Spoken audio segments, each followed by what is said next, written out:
اللاعب اوفي ايجاريا لاعب ليفربول السابق ولاعب ناشئين الارسنال اللي دربه هجوميز من قبل في الدوري الانجليزي، اللي هينضم للزمالك حديثا او على وشك الانضمام للزمالك حديثا.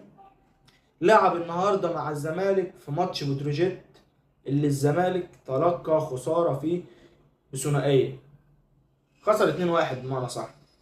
بيقول لك ان اوفي ايجاريا النهارده لعب اساسي لان هو في فتره اختبارات طويله شويه هتفضل لمده 10 ايام او 15 يوم عشان يشوفوا اللاعب ده صالح لنادي الزمالك ولا لا. انا من رايي ان اللاعب ده حتى لو لعب ب50% من قدراته فهو صالح للدوري المصري. ليه بقى؟ ده راجل لعب اخر 9 ماتشات ليه مع ليفربول